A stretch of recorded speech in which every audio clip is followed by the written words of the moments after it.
Guys, இந்த பாட்டோட ஸ்டார்டிங்கில் நம்ம பிரபுவோட அப்பா எஜுகேஷன் தான் ரொம்ப இம்பார்ட்டண்ட். இப்போ தான் வீடு வாங்குறத விட எஜுகேஷன் தான் ரொம்ப இம்பார்ட்டன்றதுனால அவனுக்கு பிரபுக்கு மட்டும் படிப்பு இருந்தால் அவன் கண்டிப்பாக இன்னும் நல்ல பெட்டர் லைஃப்க்கு வருவான்னு சொல்லிட்டு அவரை பணம் கொடுத்து அவங்க சேர்த்து வச்ச பணத்தை கொடுத்து இந்த இன்ஜினியரிங் காலேஜில் அட்மிஷன் எடுக்க வருவாங்க.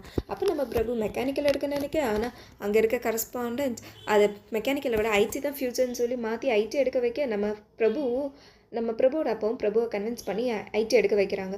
ஆனால் நம்ம பிரபுக்கு சுத்தமாக இதில் இன்ட்ரெஸ்ட் இல்லைனா அப்பாவுக்காக அதை அக்செப்ட் பண்ணிக்கிறாரு. அடுத்து காலேஜில் போய் சேரும்போது நம்ம பிரபுவுக்கு ஒரு ஃப்ரெண்ட் கிடைக்கிறாரு, பாபு. பாபு ரொம்பவே கஷ்டப்பட்ட குடும்பத்துலேருந்து வராங்க. பிரபு இந்த ஐடி ஃபீல்டில் சர்வே பண்ணுறதுக்காக ரொம்பவே கஷ்டப்படுறாரு. அவரால் ரொம்பவே புரிஞ்சுக்கவும் முடியாமல் ரொம்பவே கஷ்டப்படுறாரு. அவரால் படிக்கவே சுத்தமாக முடியல. அவரால் ஒரு கோட் கூட ஒழுங்காக பண்ண முடியாமல் ரொம்பவே அசிங்கப்படுறாரு. இன்னொரு சைடில் அவரோட தங்கச்சி ஆரத்தி நல்ல மார்க் எடுத்திருக்காங்க. 600க்கு 590 சம்திங் மார்க் எடுத்து ரொம்பவே ப்ரௌடாக ஃபீல் பண்ணுறாங்க. ஆனால் அவங்க அப்பா அம்மாவோட கஷ்டத்தை புரிஞ்சுக்கிட்டு அவங்க எனக்கு வந்து ஸ்கூல்லாம் வேணாமல் நான் இப்போ படிக்கிற கவர்மெண்ட் ஸ்கூல்லே படிக்கிறேன்ட்டு சாக்ரிஃபைஸ் பண்ணுறாங்க அவங்க அப்பாவோட ட்ரீம்க்காக. அதை பார்த்து நம்ம பிரபுவுக்கு ரொம்பவே ஃபீலிங்காக இருக்குது. இன்னொரு சைடில் பிரபுவோட ரிசல்ட்ஸ் வருது. அந்த ரிசல்ட்டில் பிரபுவுக்கு சப்ளியும் வருது. அதை நினச்சி பிரபு ரொம்பவே டவுனாக ஃபீல் பண்ணுறாரு. பிகாஸ் தன்னோட தங்கச்சி ரொம்ப நல்ல மார்க் எடுத்துச்சு, தனக்காகவும் அப்பாவுக்காகவும் சாக்ரிஃபைஸ் பண்ணுறா.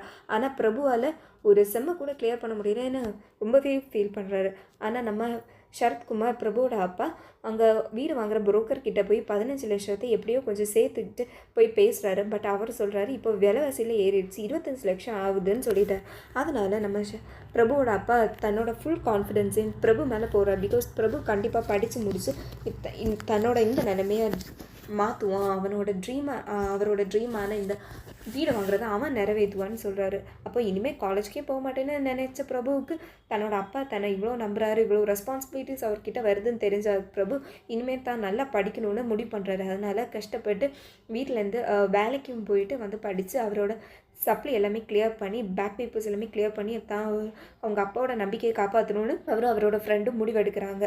நம்ம பாபுவோட அப்பாவும் அவரோட ஒர்க்கிங் ஃபீல்ட்லேயும் கொஞ்சம் டெவலப் ஆகணுன்றதுக்காக கம்ப்யூட்டர் யூஸ் பண்ணுறதுக்கெல்லாம் படித்து அதில் ஜெயிக்கிறதுனால அவருக்கு புதுசாக ஒரு கான்ஃபிடென்ஸ் வருது. அதனால் அவர் ரொம்பவே ஒர்க் ஹார்ட் பண்ணுறாரு.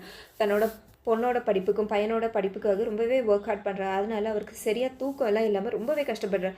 அப்படி இருக்கும்போது அன்எக்ஸ்பெக்டடாக அவங்க லைஃப்பில் ஒரு புயல் வருது. என்ன அப்படின்னா பிரபுவோட அப்பாவுக்கு திடீர்னு மைல்டு ஹார்ட் அட்டாக் வரும். பிரபுவோட ஃபேமிலி மொத்தமாகவே உடஞ்சி போயிடுறாங்க. அப்போ பிரபுவோட அப்பாவை உயிரை காப்பாற்றணுன்றதுக்காக ஒரு ஆப்ரேஷன் பண்ணணும்னு சொல்கிறாங்க. அதுக்காக தான் கனவு வீடுக்காக வச்சுருந்த மொத்த பணத்தையுமே தன்னோட ஆப்ரேஷனுக்கு ஸ்பெண்ட் பண்ணதை பற்றி பிரபுவோட அப்பாவுக்கு பணம் மொத்தமாக தீர்ந்தது நினச்சி ரொம்பவே ஃபீல் பண்ணுறாரு பிரபுவோட அப்பா.